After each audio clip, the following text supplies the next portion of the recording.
buy or sell the GDX? First off, read this disclaimer carefully. And do your good deed of the day by liking and subscribing. So we have GDX here under basic materials in the sectors. So this is a sector ETF. So here is the gold miners, 5.31% from the 52-week low, but we have seen a minus 24% pullback.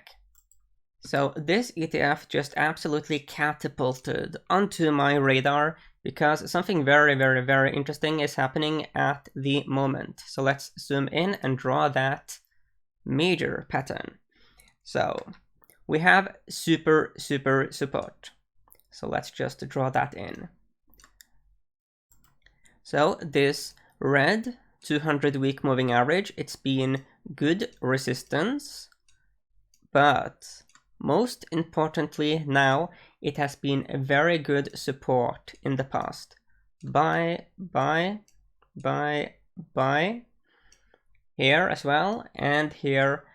But of course, most importantly, it's a major support level right now in a big way.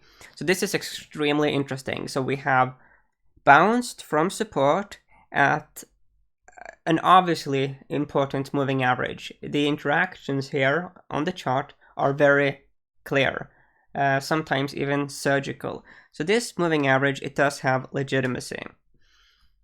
So as long as this holds as a support, there's reasons to be bullish here. We have seen a very substantial pullback in the GDX. It's been frustrating, but sometimes, it takes time for the market to, even if you do have all kinds of reasons for something to go up, it can languish. We have another major pattern here, and it's a messy cup and handle pattern that could be in development, with this recent pullback being the low end of that handle. So that is another bullish technical setup. If we go here to the daily data points, then we do see that we are below a bunch of moving averages. Another, key moving average in red that is important for us going forward in terms of a bullish thesis, that is definitively the red 200-day moving average. Okay, so now we are looking at daily data points. The problem for the bulls is that it has been pretty decent and sometimes very surgical resistance recently. So if we assume that the bulls will continue to rally and we go up and test that resistance level, then in all likelihood we will see short sellers, come back, to that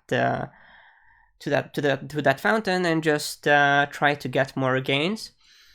But now there's been quite a few times where it has been tested. The 200-day is declining, and this support level here is a big deal. So it's very dangerous for the bears. Okay, so when we look at these other indicators here, like these overbought, oversold indicators like RSI and the PPOs, we are very much in the neutral zone now. Looking at, the daily data points, pretty close to the middle here of RSI, so nothing really in particular happening with those indicators.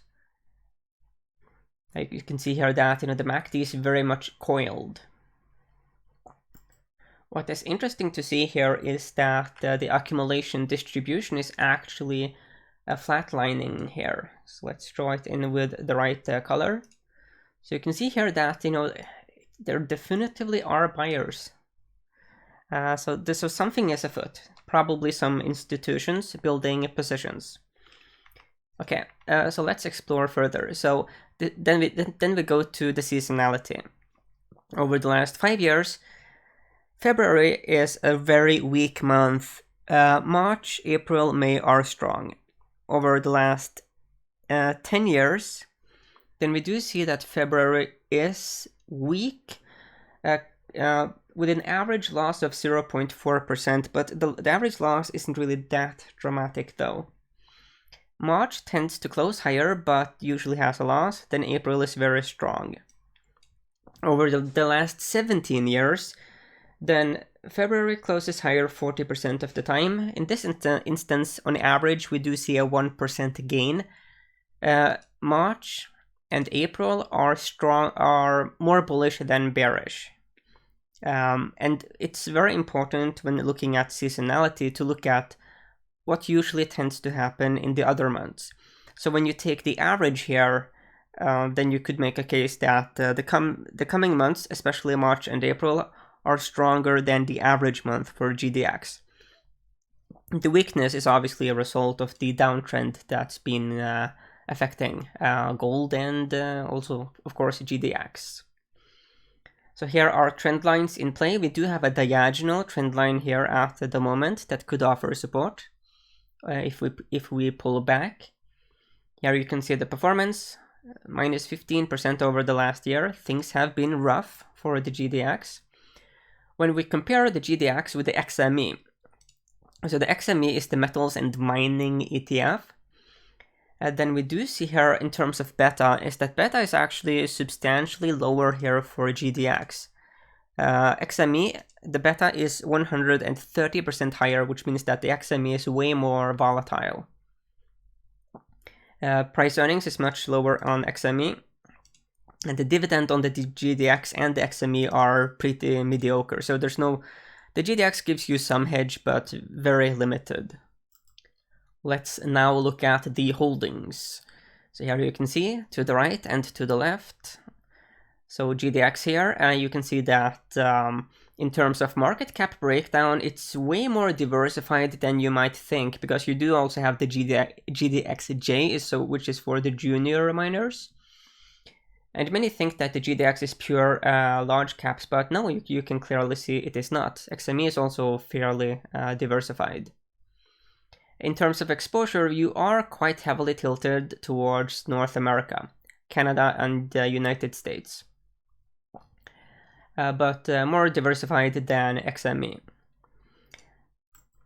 When we jump into the correlations, so long term, we do have a 44% correlation with the S&P 500, 94% with the gold, and we have minus 25% with Nugget. In the UGT, that is the 2 times leveraged bullish ETF.